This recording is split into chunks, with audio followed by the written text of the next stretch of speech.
देवेंद्र फडणवीस यांच्या मंत्रिमंडळात फक्त 4च महिलांना मंत्रिपदी स्थान मिळालेलं आहे आणि हे स्थान या महिलांच्या स्वकर्तृत्वावर त्यांनी मिळवलेलं आहे. मंत्रिपदी कुणाच्या सांगण्यावरून किंवा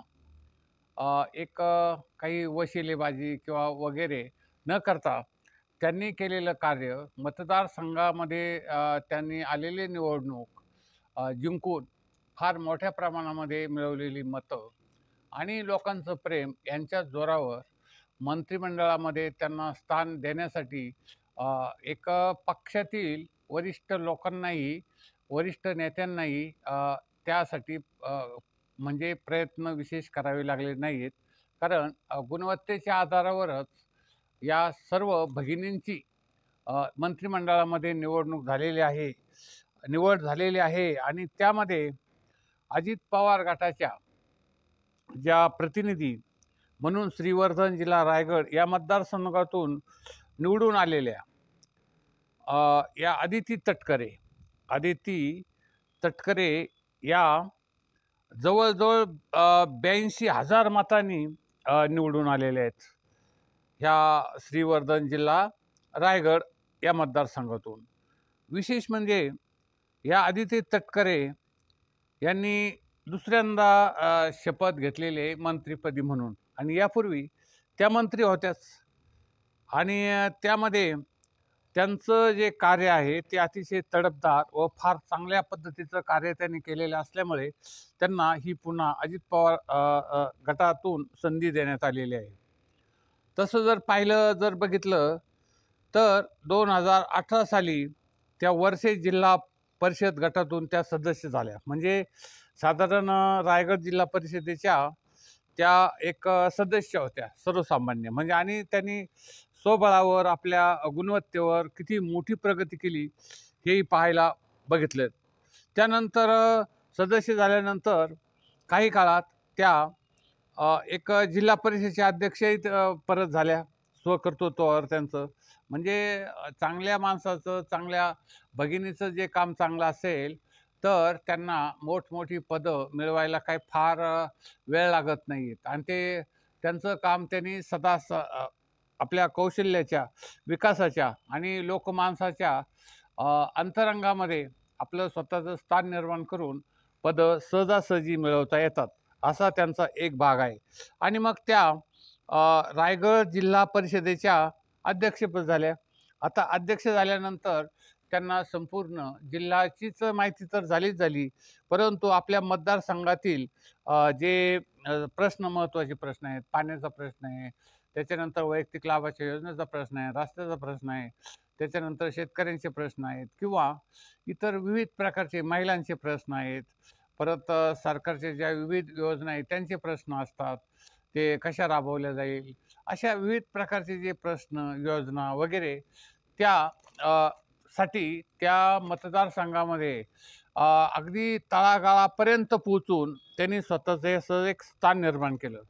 आणि वैयक्तिक लाभाच्या योजना तर घराघरात जाऊन प्रत्येक लाभार्थी मिळवून त्यांना त्या मिळवून देण्यामध्ये त्या यशस्वी ठरल्या. आणि ते तसं झाल्यामुळंच बहुसंख्य लोक त्यांच्यावर एक मतदान करण्यासाठी प्रवृत्त झाले आणि त्यांनी त्याच या अदिती तटकरे यांना निवडून दिलेलं आहे 82,000 मतांनी. 82,000 मताच्या फरकाने या विधानसभेला निवडून आलेले आहेत. तसं जर पाहिलं तर 2019मध्ये त्या पहिल्यांदा आमदार म्हणून त्यांना निवडून दिलं, संधी दिली श्रीवर्धन जिल्हा रायगड या गटामध्ये. आता 2019मध्ये संधी झाल्यानंतर लगेच त्यांनी आमदार म्हणून एक चांगल्या पद्धतीचं काम केल्यानंतर त्यांना परत त्या मंत्रिमंडळामध्ये महिला बालकल्याण असं राज्यमंत्री म्हणून त्यांनी ते काम केलेलं आहे त्याचं. त्यानंतर परत 2024च्या निवडणुकीमध्ये त्यांच्या विरोधात त्या उद्धव सेनेचे अनिल नौगणे हे राहिले होते. तर त्यांचा सहजासहजी त्यांनी पराभव केला जवळजवळ 82,000 मतांनी.